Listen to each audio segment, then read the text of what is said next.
I was sent flying from my electric scooter when a car rammed into me after ignoring a red light. My ears buzzed from the impact. I touched my head and saw that my hand became covered in blood. I vaguely heard passersby screaming and shouting as they circled me. Then I passed out. Before losing consciousness, I couldn't stop thinking about the video I'd just received. It had been recorded in a dimly lit karaoke room.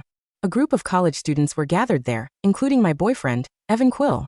We'd known each other for 10 years, and he'd always been gentle and patient with me. In the video, he was drunk. Lauren Shaw, a senior from his major, sat beside him and gently patted his back. She said, "Don't drink too much, Evan. You need to take better care of yourself." Her gaze was fixed on him, and it was filled with heartache. She leaned close to him in the dimness, but he didn't do anything to stop her. I heard someone ask, "Do you want to call your girlfriend to pick you up, Evan?" He waved a hand while holding his liquor up. He slurred, "No way in hell. She'll annoy the hell out of me if she's here. I can finally have some peace after sneaking out. I've never met anyone who annoys me more." Someone had anonymously sent the video to my inbox. I watched it several times, unable to believe that was what Evan thought of me. He and I had gotten together in high school after basically growing up together. Everyone thought we were the perfect couple. We came from similar family backgrounds. Our parents had already started discussing buying us a marital home in Haines City, since there was only a year to our graduation. We would have our wedding after graduation. In the video, Lauren subtly fanned the flames. "You have to be joking. You and your girlfriend have been together for years, right? Shouldn't you guys be really in love with each other?" I saw Evan look up and snort self-deprecatingly.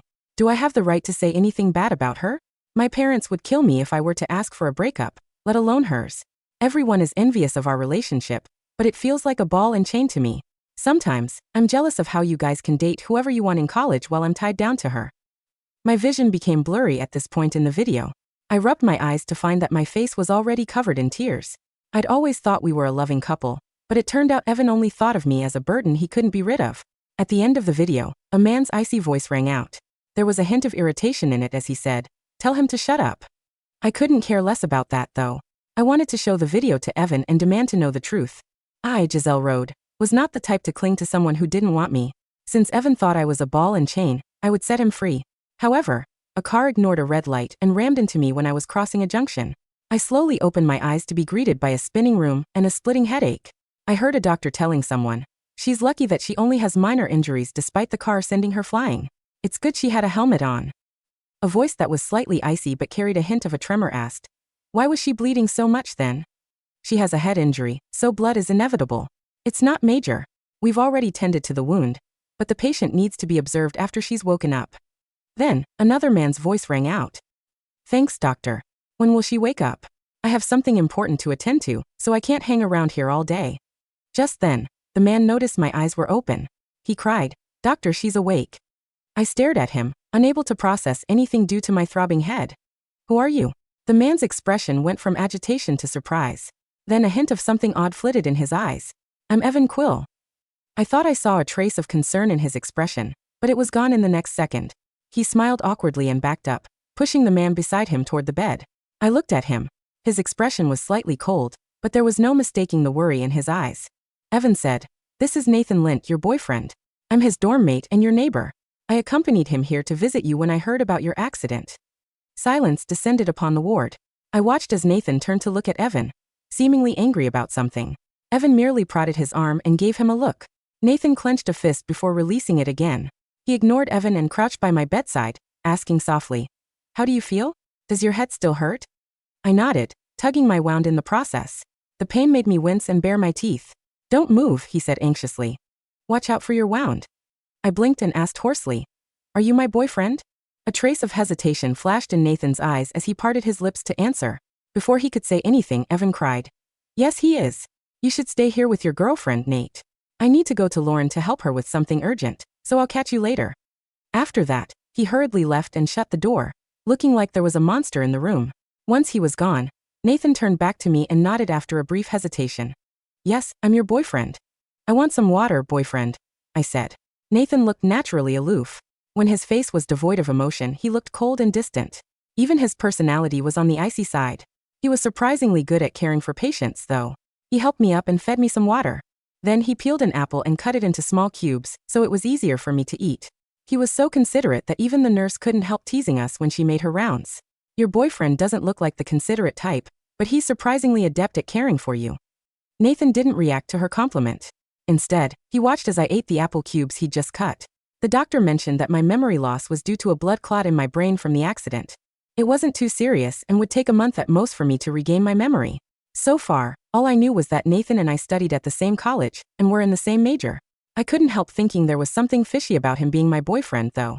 When he and I watched a movie together in the ward, I would habitually reach for his hand or want to cuddle with him. However, the first time I leaned against his shoulder, I found him stiffening as if unused to it. I looked up to see that the tips of his ears were bright red. They almost looked like they'd been scalded. I asked, "How long have we been together, Nathan?" He seemed taken aback for a second before answering, 3 years. That only confused me more. If we'd already been together for 3 years, why would he still feel shy when I held his hand? A week later, Evan showed up at my ward again. The doctor had pronounced me okay to be discharged. Nathan was packing my things. He'd brought them to me on the first day of my hospitalization. When Evan entered the ward, he saw me clinging to Nathan's arm as Nathan packed. I asked, "Are we living together, Nathan? Or are we still staying at our dorms? Do you think we should move out? We can rent a place near campus and live there together. Didn't you say a couple of days ago that you found it a little inconvenient to stay in the dorm?" Nathan looked helpless as he tried to pack while I clung to him. He said, "We can talk about that some other time." I wasn't happy about that and decided to play with him. I thought about how his ears would easily turn red, so I wrapped my arms around his neck and pecked him on the cheek. "Can we settle this in the next few days? Pretty please." Just then, Evan barged into the ward, his expression dark as he roared, "What the hell are you guys doing?" The heavy wooden door of the ward bounced off the rubber stopper against the wall with a sharp, resonant crack. Evan stood in the doorway, his chest rising and falling in rapid, uneven gasps. His expensive leather jacket was damp from the autumn drizzle outside, his hair slightly disheveled, and his face was twisted into a dark, ugly mask of pure, unadulterated fury. His knuckles were white around the paper bag of medical discharge forms he had just picked up from the lobby. I was still draped around Nathan's neck, my lips barely a millimeter away from his pale, hot cheek. The tips of Nathan's ears, which had been a bright, scalded red just a second ago, went instantly cold. He didn't push me away. Instead, his long, slender arms slowly slid down my back, his body turning rigid as iron as he stepped in front of me, his tall frame completely cutting off Evan's view of my face. "Evan," Nathan said, his voice dropping into that quiet, chilling baritone I had heard in the video before my accident. "You're shouting in a medical wing. The nurse is right outside. What the hell are you guys doing?" Evan repeated, his voice raspy, thick with a sudden, desperate possessiveness that made his jaw twitch. He strode into the room, his boots clattering loudly against the white linoleum floor. He pointed a trembling finger at the two of us, his eyes bloodshot. "Nathan, she's your..." He stopped himself. The word girlfriend caught in his throat like a dry bone. He looked at Nathan, then looked at me peeking out from behind Nathan's shoulder, my hands still holding the hem of Nathan's dark gray sweater. "We're preparing for discharge, Evan," I said, my voice smooth, calm, and completely devoid of the warm, breathless affection he was used to. I squeezed Nathan's arm, my dimple showing. "My boyfriend was just helping me pack. Is there a problem with that?" Evan's face turned an ugly, blotched white. For 10 years, he had been the center of my universe. He had been the one who took my bento boxes in high school, the one who let me clean his apartment, the one who took my mother's hand-cooked meals while secretly telling his friends I was an annoying ball and chain. He had grown so used to my quiet, domestic compliance that he truly believed my life was just a secondary script to his own. He had thought that by pushing me onto Nathan during my amnesia, he could get rid of his burden without having to face his parents' wrath. He had thought he could have his quiet, guilt-free romance with Lauren Shaw while I remained safely tucked away with his quiet, honorable roommate. But he hadn't expected to see me look at Nathan with the exact, radiant adoration I had once reserved for him. "Nate," Evan muttered, his voice dropping into a low, pathetic plea as he looked at his roommate. "Can we talk outside? Just for a second." "The discharge papers are already signed, Evan," Nathan said, his voice flat, carrying the cold, absolute weight of a man who had made his decision and had no intention of looking back. He picked up my small duffel bag from the bed and took my hand. His palm was warm, slightly calloused, and perfectly steady. "Giselle needs to rest. We're going to the apartment." "The apartment?" Evan's eyes widened. "Our apartment? The one my parents bought for us?" "No," I said, looking him straight in the eyes. "Nathan's apartment. The one he rented near the South Gate last month. I don't think it's appropriate for me to stay in your dorm anymore, Mr. Quill." I walked past him, my heels clicking softly against the floor, my hand resting comfortably in Nathan's grip. As we stepped out into the cold, gray morning of New York, The heavy glass doors of the clinic slid shut behind us with a soft final click, leaving Evan standing alone in the empty, silent ward, his hands clutching the useless discharge papers of a girl he had just realized he had thrown away. The apartment near the south gate of the campus was small, but it was clean, smelling of fresh pine, dry books, and the lavender soap Nathan used. It was a modest, third-floor flat with long windows that looked out over the quiet brick buildings of the arts district. Outside, the autumn rain was constant, washing over the cobblestone streets in long, gray sheets. "It's not much, Giselle," Nathan said, his voice quiet, carrying a heavy, silent hesitation as he set my duffel bag down on the wooden floorboards. I've been staying here during the weekends to prepare for my design portfolio. If you don't feel comfortable." "I'm very comfortable, Nathan," I smiled, walking over and taking off my damp trench coat. Underneath, I wore a simple cream-colored wool sweater. I sat at the small wooden dining table he had set up near the window. On the table sat a single white ceramic bowl filled with warm, clear ginger soup, the exact soup my grandmother used to make for me when I was sick. "Eat, Giselle," Nathan said, his face turning a slight, embarrassed pink as he walked into the kitchen to wash his hands. "The doctor said the blood clot in your brain requires you to keep your body warm. You shouldn't catch a cold." I picked up the silver spoon and took a slow, small sip. The warmth of the soup spread from my throat down into my chest, thawing the cold, tight knot that had been sitting there since my awakening in the hospital. I looked at his hands that were rough from his work as a junior architect, hands that had never once reached out to push me away, hands that had spent the last 7 days peeling apples and cutting them into perfect, equal cubes for me. "Thank you, Nathan," I whispered, my tears finally spilling over, warm and clean, against my cheeks. "You don't need to thank me, Giselle," he said, walking out of the kitchen with a clean towel. He sat across from me, his dark eyes looking at my face with a deep, silent devotion that made my chest rise and fall in a rapid, panic-stricken rhythm. I'm your boyfriend. It's my duty." "My boyfriend." He said the word with a slight, involuntary twitch of his brow, a tiny, microscopic hesitation that he tried to cover with a warm, gentle smile. He was still lying.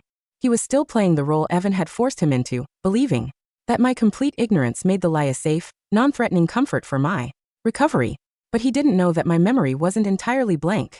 Every time he adjusted my collar, every time his fingers brushed my wrist to check my pulse, a tiny, glowing thread of silver light would flicker in my mind. I remembered his voice, not from our college dates, because we had never had any, but from the video. The cold, icy voice at the very end of the file, the one that had cut through Evan's drunken, pathetic slanders. Tell him to shut up. He had been there. He had sat in that dark karaoke room, listening to his roommate call his childhood neighbor a ball and chain, and he had been the only one who stood up for me. "Nathan," I said, setting my spoon down. "Yes." He looked up, his eyes wide and bright. "Do you remember our first date?" I asked, my voice dropping to a whisper. 3 years ago. Where did we go?" Nathan's hand on the table frozen. His pupils contracted sharply, a flash of pure, unadulterated panic crossing his features before he quickly suppressed it, his shoulders dropping as he tried to force a calm, emotional smile. We went to the botanical gardens near the river," he lied, his voice thick with a strange, desperate hope. "It was raining. You lost your umbrella. So I gave you my jacket." I looked at his hand, then at the red tips of his ears. "That's a beautiful memory, Nathan," I said softly. Do you remember it?" he asked, his voice shaking slightly. "I don't," I said, leaning my head against his shoulder. His shoulder went completely stiff, his breath hitching, but he didn't pull away. "But I think I'm starting to remember you." While the quiet, industrious peace of Nathan's apartment welcomed me, the grand villa of the Quill family in Haines City was beginning to rot from the inside out. The dining room of the mansion was silent, the air heavy with the scent of expensive cigars and cold tea. "Evan," his father, Mr. Robert Quill, said, his voice flat, carrying the cold, absolute weight of a retired magistrate. "The legal deed for the marital home in Haines City has been finalized. We've already approved the down payment.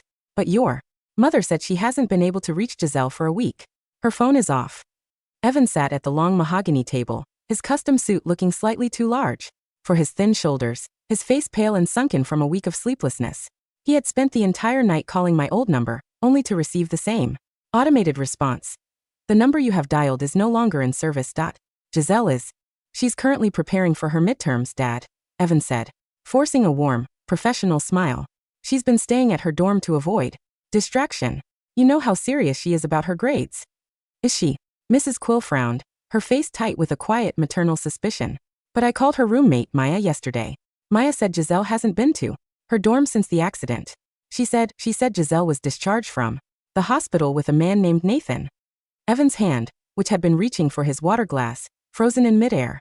The lies he had woven to protect his romance with Lauren Shaw were starting to overlap, the red lines of his deception crumbling under his parents' scrutiny.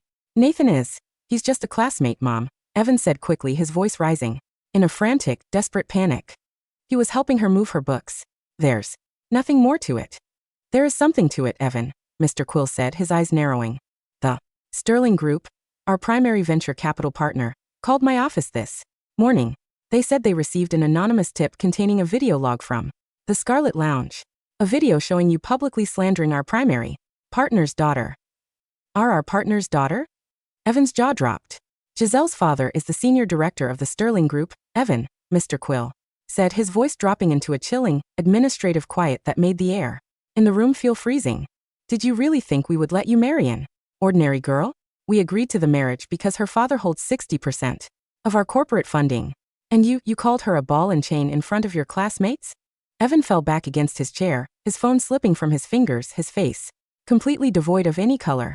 He had wanted a free life.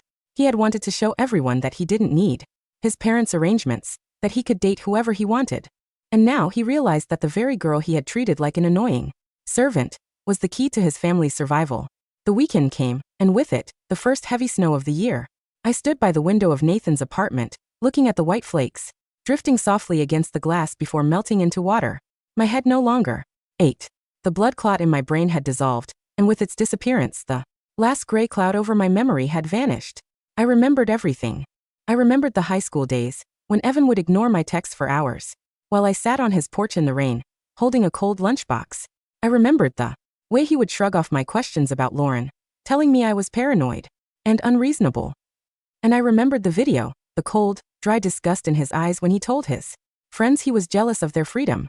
Giselle. Nathan's voice came from the doorway. He was carrying a fresh wool blanket and a cup of hot chocolate. He had taken off his jacket, his dark green sweater, looking warm and comfortable, his face bright with a quiet, protective happiness. I'm here, Nathan, I said, turning around from the window. I walked over, took the cup from his hand, and set it on the nightstand. Then, reached out and took his hand, my fingers lacing through his, holding on tightly. The blood clot is gone, Nathan, I said softly, looking him straight in the eyes. Nathan's face turned an ugly, blotched white. His hand on mine trembled slightly, a flash of pure, unadulterated terror crossing his features as he realized what my words meant. You remember, he whispered, his voice cracking.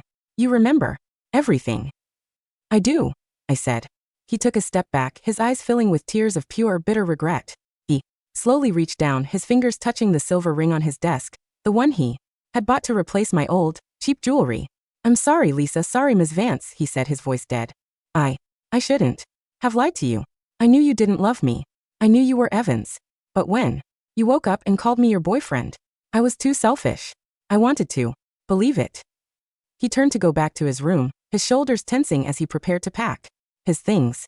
Nathan, I called out, my voice dropping to a whisper. He stopped, his back to me. I remember the video, I said. I remember the night at the Scarlet Lounge. And I remember the voice at the very end. The one that told him to shut up. Nathan's shoulders stiffened. He turned around slowly, his eyes wide and vacant. That was you, wasn't it? I asked, walking slowly toward him, my step silent. On the wooden floorboards. You were the only one who didn't laugh when he called me a ball and chain. He was an idiot, Giselle, Nathan said, his voice hoarse, his tears finally spilling over his cheeks. He didn't know what he had. He didn't know that the girl who prepared his lunchboxes was the only real thing in his world. And you? I asked, stopping 3 feet away. What did you want? I wanted to protect you, he whispered, his hand reaching out, trembling, but he didn't dare to touch my sleeve. I've wanted to protect you since the day we were neighbors in Haines City. But you always had your eyes on him. I was blind, Nathan, I said, reaching out to cup his cheek, my hand warm and steady against his cold skin. But the accident made me see. I leaned in, pressing my forehead against his, my breathing heavy, my heart filling with a quiet, unshakable peace. Don't pack your things, Nathan, I whispered. We have a dinner to attend tomorrow night. The grand dining room of the Sterling Group's private manor was a vision of old money opulence. High marble pillars rose to a vaulted ceiling, and the long, curved mahogany table was set with pristine white porcelain, heavy silver cutlery, and the bubbling effervescence of vintage champagne. My father, Arthur Sterling, sat at the head of the table, his posture rigid and commanding. Beside him sat Mrs. Quill and Mr. Robert Quill, their faces tense, their eyes shifting nervously between their son, Evan, and me. Evan sat across from me, his custom suit looking slightly too large for his thin shoulders, his face pale and sunken from a week of sleeplessness. Beside him stood Lauren Shaw, who had managed to get an invitation through her father's minor business division, her face tight with a desperate, frantic energy. Giselle, Mrs. Quill said, her voice high and nasal, her hand clutching her pearls. We are so glad you've recovered from your accident. The marital home in Haines City. The contract has been finalized. We can sign the papers tomorrow morning. I don't think we need to sign the papers, Mrs. Quill, I said, my voice smooth, calm, and completely devoid of any emotion. What? Evan's eyes widened, his jaw twitching as he looked at me. Giselle, what are you talking about? The wedding is next month. Our parents have already. This is the formal termination of our engagement, Evan, I said, pulling a neat, leather-bound folder from my bag and tossing it onto the table in front of him. And this is the record of our formal complaint to the university's disciplinary board regarding your academic fraud. Fraud? Mr. Robert Quill's brow furrowed deep. Giselle, what is the meaning of this? Evan has been a top-tier student in his major. His major drafts, Mr. Quill, Nathan said, walking into the room from the quiet corridor of the manor, his posture sharp and imposing in his tailored black suit. He stood beside me, his hand resting naturally on my shoulder. Every single one of his best-selling design portfolios, including the Winter Swan collection and the Helios line, was drawn by my hand.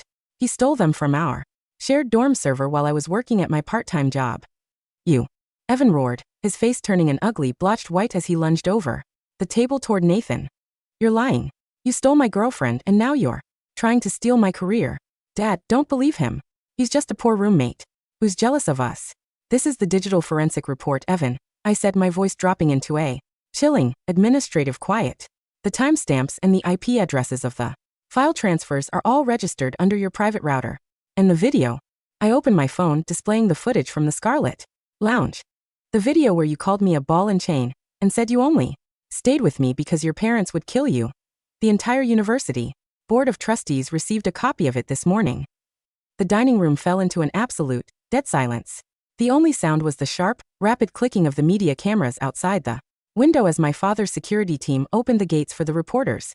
Evan Quill, the lead officer from the Manhattan Major Crimes Division, said, stepping into the room and pulling out a pair of handcuffs. You are under arrest for corporate fraud, intellectual property theft, and malicious defamation of a public figure. No, Mrs. Quill wept, her knees buckling as she fell onto the carpet, her pearls clattering against her neck. Robert, tell them it's a misunderstanding. Our son, he's a good boy. He was blinded by that girl. She pointed a trembling, angry finger at Lauren Shaw, who stood near the window, her face pale, her lips trembling with a sudden, paralyzing terror. She's the one who fanned the flames. Mrs. Quill screamed. She's the one who told him to break up. She wanted our money. I didn't. Lauren shrieked, backing away toward the door. It was Evan. He's the one who said he was tired of Giselle. He's the one who wanted to date me. Both of you, the detective said, his voice flat. Please come to the station. As the officers escorted them out of the grand dining room, their high-pitched screams and pathetic pleas fading into the empty hallway, the security guards closed the heavy oak doors, cutting off the noise of the street. Nathan, I said, turning to the man beside me. His face was pale, his eyes filled with a sudden, deep emotion that he couldn't explain. He looked at my hand, where the simple gold band he had given me was now accompanied by the pristine, 5-carat diamond ring my father's private trust had gifted me. Are you happy, Giselle? He whispered. I am, Nathan, I smiled, pulling him close, my heart filling with a quiet, unshakable peace. Because for the first time in 10 years, I'm looking at the man who actually stood by me in the dark. 3 years later, the winter in New York was cold, but the sun was bright, casting a warm golden light over the glass skyscrapers of Manhattan. I stood by the window of our private townhouse in Upper East Side, a cup of green tea in my hands, looking out at the quiet, snowy streets.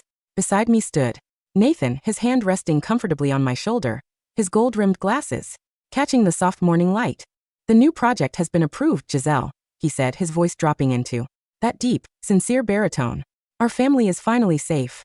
On my desk lay the signed contract for the new municipal logistics corridor, a $100 million deal that had officially established our independent firm, Astria Systems, as the undisputed leader of the industry. Beside the contract was a small framed photo of a healthy, laughing boy of 1, our son, his face bright with life, his hand clutching a small wooden daisy. He has your eyes, Nathan. I smiled, leaning my head against his shoulder. He has your strength, Giselle, he said, his voice full of a quiet, unshakable pride. The past was gone. The cold rain of Haines City, the medical bleach of the clinic, and the sound of the car brakes squealing at the intersection, they had all turned into a faint, distant memory, washed away by the clean winter wind of the Hudson. I was Giselle Vancelent. I was no longer a shadow, no longer a ball and chain, and no longer a sacrifice. I was a mother, and my family was finally, beautifully complete.